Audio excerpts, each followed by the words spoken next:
Hello everyone, my name is Kayla Henson and I did my oral presentation on captivity narrative.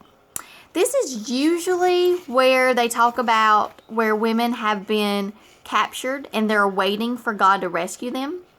And then some people consider the ones that did the capturing very unsophisticated. There's many different examples of these authors who write about the specific events of captivity narrative.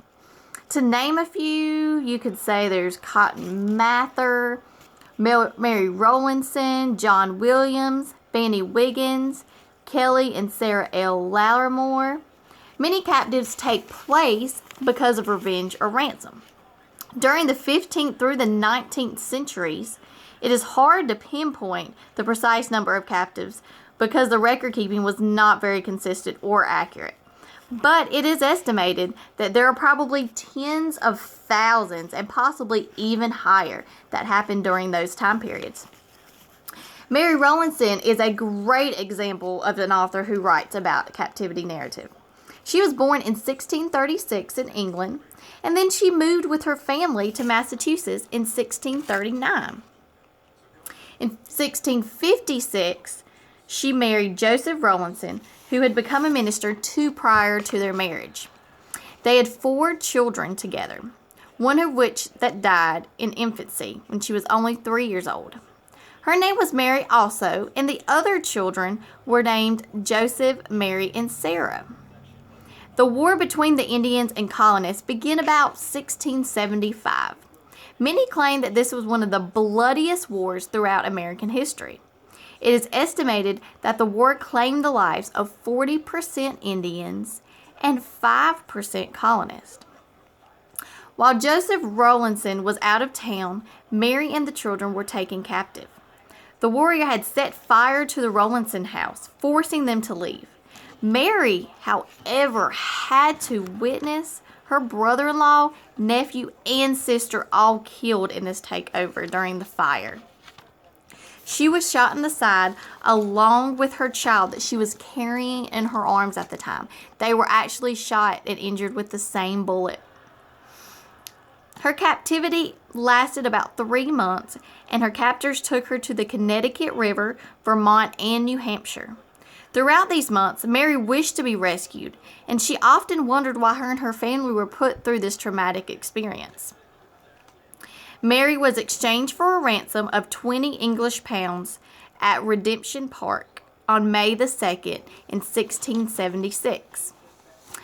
There's also another story that is really interesting to me, which is about the famous Pocohontas, which I think the reason this story fascinates me so much is because as a child, I was very interested in learning about Pocahontas and the Indian traditions. And so then when I learned the true story about this, it just totally changed my whole outlook on the movie. But many people believe that the Disney's version of Pocahontas is the true story. Well, let's go back and see a little bit about her facts. Let's see, Pocahontas was born in 1596, and she was the daughter of Chief Powhatan. Pocahontas lived in a tribe where it was believed that women's main importance was to bear children, build houses, farm, cook, collect water and firewood, making the inside and outside mats for the houses, and etc. That sounds exhausting. These were very tough women. Pocahontas was 11 years old when the English arrived and settled in Jamestown in 1607. It is said that John Smith was captured by Powhatan's brother and was sentenced to be killed until Pocahontas stepped in and saved him. Things improved, and she was sent to take gifts to the English as a sign of peace. But gradually things began to deteriorate when Pocahontas was 17 years old. She was captured by the English and taken on a boat where she eventually settled near our present-day Richmond. While under capture, she learned the English religion, the language, and the customs. She then met a man who would introduce the cash crop tobacco to the Virginian settlers. His name was John Rolfe. In 1614, she had a busy year. Pocahontas converted to Christianity. She was renamed Rebecca through baptism. And she also married John Rolfe. This marriage was said to have provided a settling of conflicts between the English and the Powhatan Indians and was called the Peace of Pocohontas. The Rolfe family moved to England, but on their way traveling back to Virginia, Pocahontas became seriously ill and died in 1617. Pocahontas and John Rolfe, as we know, she moved to the name Rebecca. So Rebecca and John Rolfe had one child. But what it brings back to is, how are Mary Rowlandson and Pocahontas related? They were both captured. They both had, I feel like, different outlooks going in the experience than they were coming out.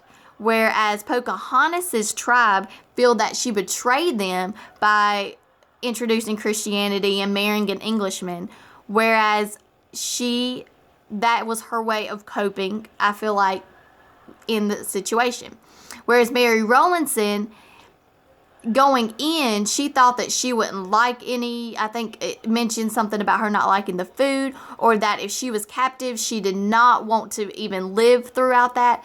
And actually put in that situation, she found out that things were actually a lot different.